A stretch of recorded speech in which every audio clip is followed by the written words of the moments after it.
Hello दोस्तों, आप सभी का स्वागत है आपके अपने YouTube channel the star classes पर। दोस्तों, इस वीडियो में कक्षा 10वीं के भौतिक विज्ञान का चैप्टर दूसरा है। इसके कुछ महत्वपूर्ण ऑब्जेक्टिव प्रश्न को देखेंगे जो कि बोर्ड परीक्षा 2021 के लिए बहुत महत्वपूर्ण हैं। तो चलते हैं प्रश्न की ओर।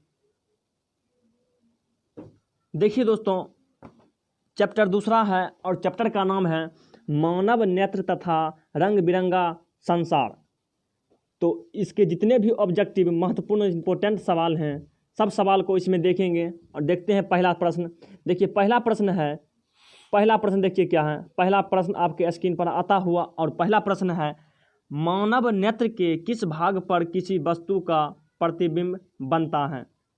मानव नेत्र के किस भाग पर किसी वस्तु का प्रतिबिंब बनता है? तो दोस्तों, इसका सही आंसर हो जाएगा ऑप्शन नंबर डी। मानव नेत्र में जो होता है रेटिना को ही हिंदी में बोला जाता है दृष्टिपटल। इसी रेटिना पर जो है प्रतिबिंब बनता है। और दोस्तों, एक बात ये भी जान लीजिए, मानव नेत्र जो होता है उसमें यदि कोई लेंस उपस्थित रहता है तो लेंस रहता है उत्तल लेंस रहता है। और कैमरा जो रहता है, कैमरा में भी लगा रहता है उत्तल लेंस ही। देखते हैं अगले प्रश्न को।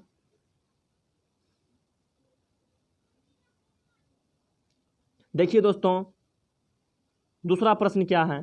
कहता है तारों के टिमटिमाने की व्याख्या किस सिद्धांत पर आधारित है? तारों के टिमटिमाने की व्याख्या किस सिद्धांत पर आधारित है? तो दोस्तों, इसका सही आंसर हो जाएगा ऑप्शन नंबर ए, प्रकाश के अपवर्तन के सिद्धांत पर। ये जो तारा टिमटिमाता हुआ दिखाई देता है, ये प्रकाश के अपवर्तन के कारण दिखाई देता है।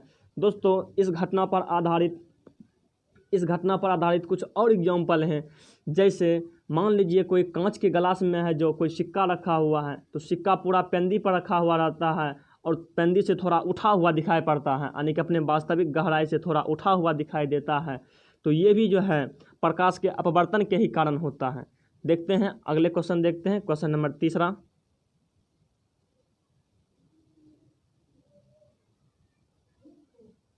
देखिए दोस्तों, तीसरा नंबर क्या है सवाल? कहता है नेत्र लेंस की फोकस दूरी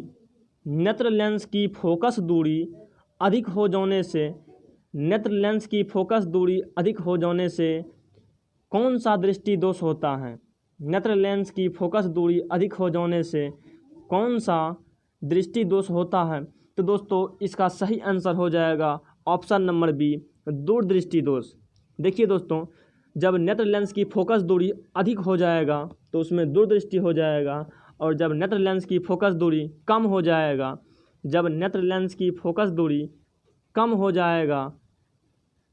जाएगा तब वहाँ निकट दृष्टि दोष हो जाएगा। देखिए दोस्तों, दृष्टि दोष जो होता है ये मुख्य रूप से 4 प्रकार का होता है। एक होता है निकट दृष्टि दोष, एक होता है दूरदृष्टि दोष, एक होता है जरा दृष्टि दोष और एक होता है अबिंदुकता दृष्टि दोष। निकट दृष्टि दोष होता है, उसके बाद दूरदृष्टि दोष होता है, उसके बाद जरा दृष्टि दोष होता है, उसके बाद अबिंदुकता दृष्टि दोष होता है। दोस्तों, निकट दृष्टि दोष जो होता है, निकट दृष्टि दोष का निवारण जो दोस्तों किया जाता है, निकट दृष्टि दोष का निवारण किया जाता है अवतल लेंस से। निकट दृष्टि दोष का निवारण अवतल लेंस से किया जाता है। दूरदृष्टि दोष का निवारण उत्तल लेंस से किया जाता है और जरा दृष्टि दोष का निवारण बाइफोकल लेंस से किया जाता है। बाइफोकल बोलते हैं, इसी को द्विफोक्सी भी बोला जाता है। बाइफोकल लेंस से किया जाता है।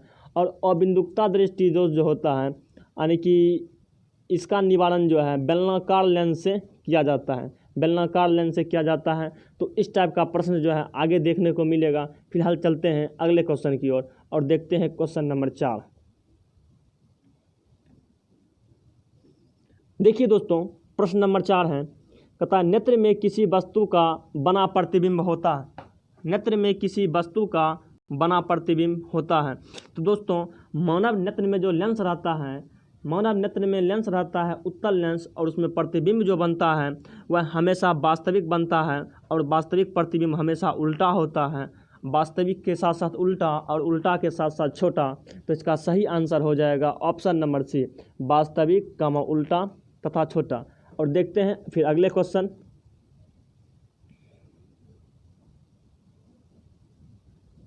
देखिए दोस्तों, क्वेश्चन नंबर 5 क्या कहता है, कहता है जो नेत्र, देखिए क्वेश्चन नंबर 5 है, जो नेत्र निकट स्थित वस्तु को स्पष्ट नहीं देख पाता है, जो नेत्र निकट स्थित वस्तुओं को साफ साफ नहीं देख पाता है, कहता है उस नेत्र में होता है। देखिए दोस्तों, एक होता है निकट दृष्टि दोष, देखिए निकट, एक लिखिए नदी, लिखिए इधर लिखिए दीन, नदी लिख देते हैं, उसके बाद समझने का थोड़ा प्रयास कीजिएगा। देखिए एक तरफ लिख देते हैं नदी और एक तरफ लिख देते हैं दीन, नदी और दीन। देखिए नदी और दीन लिखने का मतलब क्या हुआ, नदी और दीन लिखने का मतलब यह हुआ कि नौ से हुआ निकट दृष्टि दोष। तो निकट दृष्टि दोष में दूर का वस्तु दिखाई नहीं देगा, निकट दृष्टि दोष में दूर का वस्तु साफ साफ दिखाई नहीं देगा। और ये देखिए दूर दृष्टि दोष में निकट का वस्तु साफ साफ दिखाई नहीं देगा। तो इसमें प्रश्न देखिए क्या कहता है, जो नेत्र निकट स्थित वस्तुओं को साफ साफ नहीं देख पाता है तो उस नेत्र में हो जाएगा दूरदृष्टि दोष। तो दोस्तों क्वेश्चन नंबर 5 का सही आंसर हो जाएगा ऑप्शन नंबर ए, दूरदृष्टि दोष। और चलते हैं नेक्स्ट क्वेश्चन की ओर और देखते हैं सवाल नंबर 6। चलिए देखिए दोस्तों, सवाल नंबर 6 है, कहता है श्वेत प्रकाश का मतलब सनलाइट होता है, सूर्य का प्रकाश। श्वेत प्रकाश की किरण जब किसी प्रिज्म से होकर गुजरती है तब जो रंग सबसे अधिक विचलित होता है वह है। दोस्तों सबसे पहले ये समझ लीजिए कि श्वेत प्रकाश जो है वो 7 रंगों का मिश्रण है, यानी कि उसमें 7 रंग रहता है। और जब उसको किसी प्रिज्म से होकर गुजारते हैं, जैसे मान लीजिए ये प्रिज्म है और इससे यदि हम सूर्य के प्रकाश को गुजारते हैं तो 7 भागों में अलग अलग, मतलब 7 भागों में विभाजित हो जाते हैं। इधर 1 2 3 4 5 6 7, इस 7 भागों में विभाजित हो जाते हैं। और सबसे नीचे रहता है बैगनी, और सबसे ऊपर रहता है लाल, सबसे नीचे रहता है बैगनी और सबसे ऊपर रहता है लाल। इसका मतलब बैगनी रंग जो होता है बहुत अधिक मुड़ता है, जबकि लाल रंग जो है बहुत कम मुड़ता है। तो देखिए इसमें कहता है विचलित का मतलब मुड़ना होता है, तो बैगनी रंग सबसे ज़्यादा मुड़ेगा, यानी कि बैगनी रंग जो है, बैगनी रंग सबसे ज़्यादा झुकेगा, यानी कि विचलित होगा, सबसे ज़्यादा मुड़ेगा। लाल रंग जो है, लाल रंग का विचलन बहुत कम होगा। तो दोस्तों प्रश्न एक बार फिर से पढ़ते हैं, कहता है श्वेत प्रकाश की किरण जब किसी प्रिज्म से होकर गुजरती है तब जो रंग सबसे अधिक विचलित होता है वह कौन सा रंग है। तो दोस्तों इसका सही आंसर हो जाएगा ऑप्शन नंबर सी, बैगनी, यानी कि बैगनी का झुकाव सबसे कम होता है। यदि यही पूछता, बैगनी का झुकाव सबसे अधिक होता है, यदि यही पूछता कि सबसे कम विचलित कौन होता है, तो सबसे कम में हो जाता मेरा लाल। तो इसका सही आंसर है ऑप्शन नंबर सी। चलते हैं नेक्स्ट क्वेश्चन की ओर और देखते हैं क्वेश्चन नंबर 7।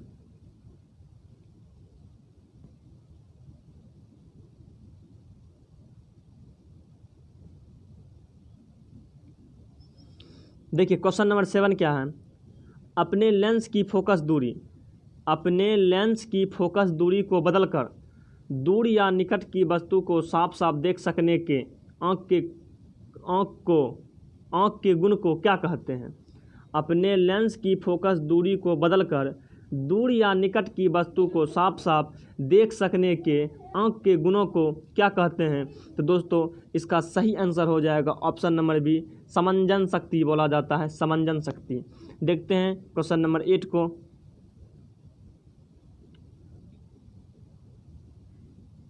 देखिए दोस्तों क्वेश्चन नंबर 8 है, कहता है जरा दृष्टि दोष का निवारण, जरा दूरदर्शिता से पीड़ित व्यक्ति का उपचार किस प्रकार के लेंस से किया जाता है। दोस्तों अभी हम कुछ देर पहले ही बताए थे, यदि देखिए दूरदृष्टि रहेगा, दूरदृष्टि दोष, निकट दृष्टि दोष, जरा दृष्टि दोष और बिंदुकता दृष्टि दोष। एक बार फिर से समझ लीजिए। देखिए यदि दूरदृष्टि दोष रहेगा तो इसका निवारण उत्तल लेंस से हो जाएगा, दूरदृष्टि दोष का निवारण उत्तल लेंस से होगा। निकट दृष्टि दोष का निवारण अवतल लेंस से होगा। जरा दृष्टि दोष का निवारण बाइफोकल लेंस से होगा, बाइफोकल, इसी को द्विफोक्सी भी बोला जाता है। और अबिंदुकता दृष्टि दोष का निवारण बेलनाकार लेंस से होगा, बेलनाकार लेंस से होगा। तो दोस्तों इसका सही आंसर हो जाएगा, इसका सही आंसर हो जाएगा option number B, bifocal lens. तो ऑप्शन नंबर बी को चिह्नित कर देते हैं। चलते हैं नेक्स्ट क्वेश्चन की ओर। देखिए दोस्तों क्वेश्चन नंबर 9 बहुत ही इंपॉर्टेंट है और बहुत बार एग्जाम में पूछ चुका है। कहता है एक स्वस्थ मानव नेत्र के लिए निकट तथा दूर बिंदु क्रमशः होते हैं।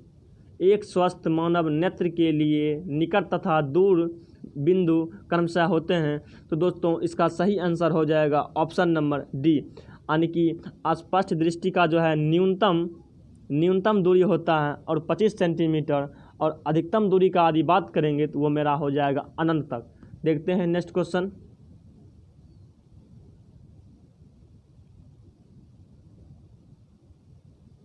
देखिए दोस्तों क्वेश्चन नंबर 10, विभिन्न दूरियों पर की वस्तुओं के प्रतिबिंब को फोकस करने के लिए आँख के लेंस की फोकस दूरी परिवर्तित होता है। विभिन्न दूरियों पर की वस्तुओं के प्रतिबिंब को फोकस करने के लिए आँख के लेंस की फोकस दूरी परिवर्तित होता है। तो दोस्तों ये होता है सिलियरी मांसपेशियों के द्वारा, सिलियरी मांसपेशियों के द्वारा होता है। तो इसका सही आंसर हो जाएगा ऑप्शन नंबर सी। और चलते हैं नेक्स्ट क्वेश्चन की ओर।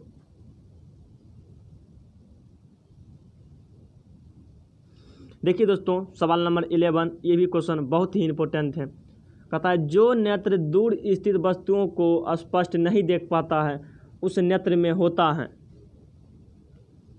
जो नेत्र दूर स्थित वस्तुओं को स्पष्ट नहीं देख पाता है उस नेत्र में होता है। तो दोस्तों आपको बताए थे नदी, आपको बताए थे नदी और दीन, नदी और दीन बताए थे। देखिए यानी कि निकट दृष्टि दोष में दूर का वस्तु साफ साफ दिखाई नहीं देगा और दूर दृष्टि दोष में निकट का वस्तु साफ साफ दिखाई नहीं देगा।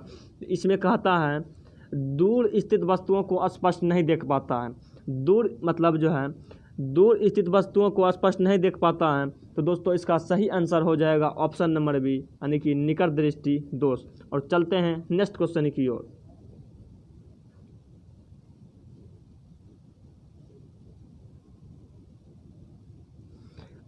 देखिए दोस्तों क्वेश्चन नंबर 12, किस दृष्टि दोष में किसी वस्तु का प्रतिबिंब रेटिना के आगे बनता है।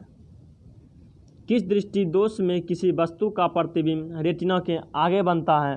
तो दोस्तों इसका सही आंसर हो जाएगा ऑप्शन नंबर ए, निकट दृष्टि दोष। यानी कि निकट दृष्टि दोष में जो है, निकट दृष्टि दोष में जो है वस्तु का प्रतिबिंब रेटिना के आगे बनता है। दोस्तों इसका सही आंसर हो जाएगा ऑप्शन नंबर ए। चलते हैं नेक्स्ट क्वेश्चन की ओर।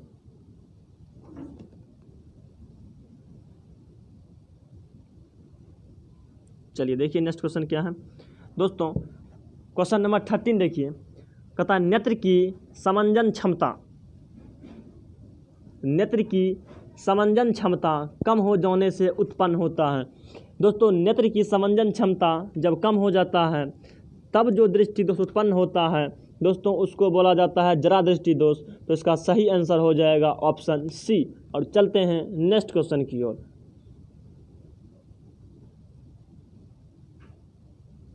देखिए दोस्तों क्वेश्चन नंबर 14, ये भी बहुत इंपॉर्टेंट है और बहुत बार बोर्ड एग्जाम में पूछा हुआ सवाल है। कहता है चंद्रमा पर खड़े अंतरिक्ष यात्री को आकाश प्रतीत होता है। चंद्रमा पर खड़े अंतरिक्ष यात्री को आकाश प्रतीत होता है। दोस्तों इसका सही आंसर हो जाएगा, दोस्तों इसका सही आंसर हो जाएगा ऑप्शन नंबर डी, यानी कि काला। इसका सही आंसर हो जाएगा ऑप्शन नंबर डी।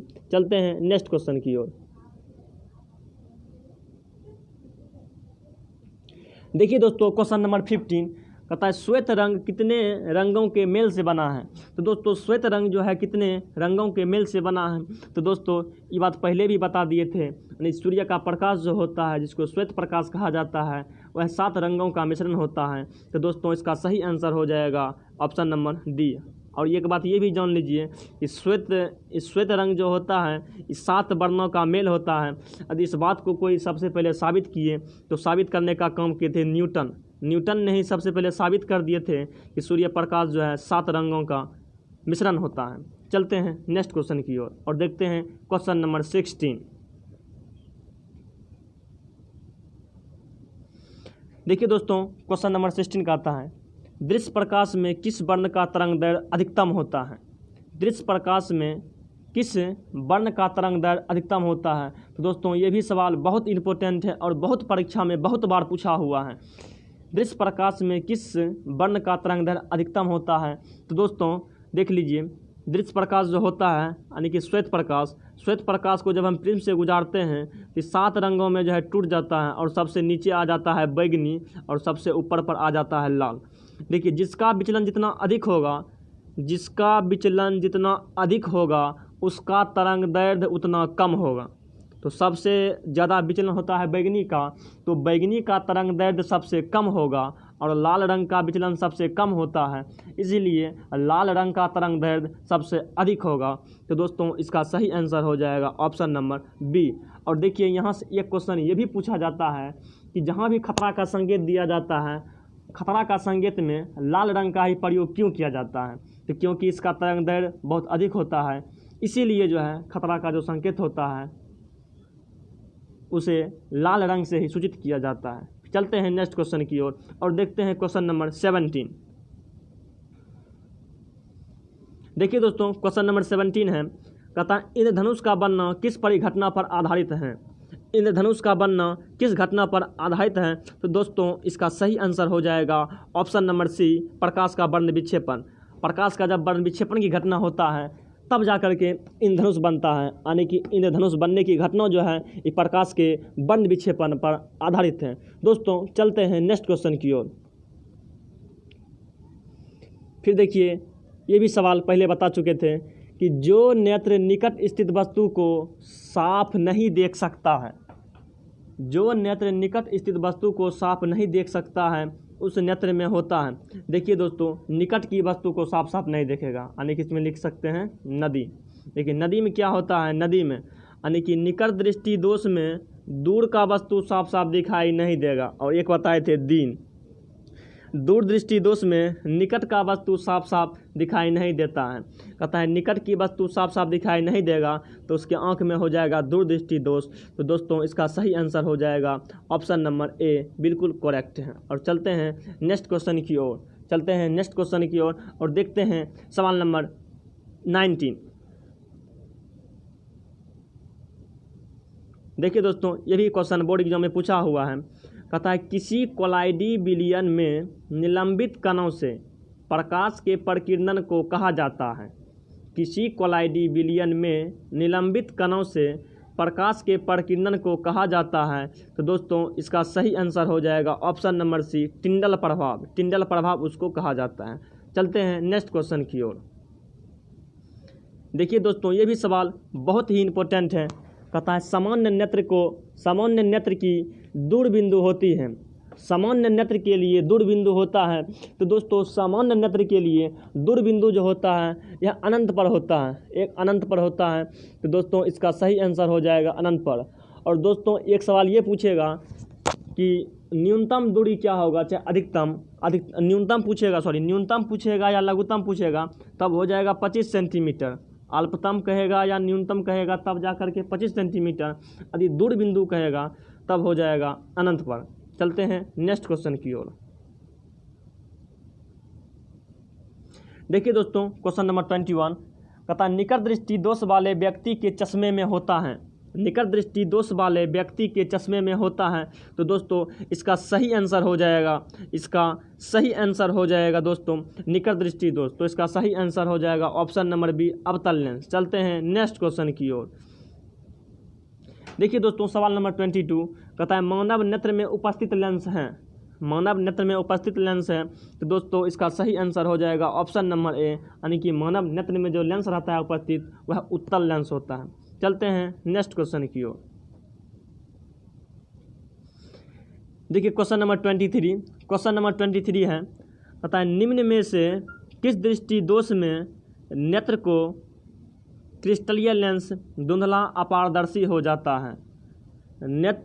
निम्न में से किस दृष्टि दोष में नेत्र की क्रिस्टलीय लेंस धुंधला अपारदर्शी हो जाता है? तो दोस्तों इसका सही आंसर हो जाता है मोतियाबिंद, यानी कि ऑप्शन नंबर बी। चलते हैं नेक्स्ट क्वेश्चन की ओर। चलिए देखिए दोस्तों क्वेश्चन नंबर 24 कहता है स्पेक्ट्रम प्राप्त करने के लिए किसका उपयोग किया जाता है। स्पेक्ट्रम प्राप्त करने के लिए किसका उपयोग किया जाता है। तो दोस्तों इसका सही आंसर है ऑप्शन नंबर डी, यानी कि स्पेक्ट्रम प्राप्त करने के लिए फ्रिज का उपयोग किया जाता है। और फ्रिज जो बना होता है इसमें मुख्यतः 5 सतह होता है। चलते हैं नेक्स्ट क्वेश्चन की ओर और देखते हैं सवाल नंबर 25। देखिए दोस्तों क्वेश्चन नंबर 25 क्या कहता है, स्पेक्ट्रम में किस रंग की किरण का विचलन या झुकाव सबसे कम होता है। स्पेक्ट्रम में किस रंग की किरण का विचलन या झुकाव कम होता है। दोस्तों देखिए जैसे मान लीजिए ये फ्रिज में है, इससे सूर्य प्रकाश को गुजारेंगे, ये 7 भागों में टूट जाता है और सबसे नीचे आता है बैगनी, यानी कि बैगनी का विचलन सबसे ज़्यादा होता है। ऊपर रह जाता है लाल, ऊपर रह जाता है लाल,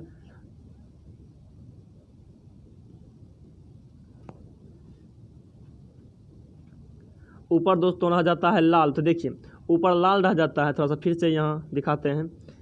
देखिए यदि फ्रिज से जो है सूर्य प्रकाश को जब आपतित कराते हैं तो सबसे ज़्यादा मुड़ता है बैगनी, सबसे ज़्यादा विचलित होता है बैगनी और सबसे कम मुड़ता है लाल। तो इसका सही आंसर हो जाएगा लाल। देखिए कहाँ है, तो इसका सही आंसर हो जाएगा ऑप्शन नंबर ए। और चलते हैं नेक्स्ट क्वेश्चन की ओर और देखते हैं क्वेश्चन नंबर 26।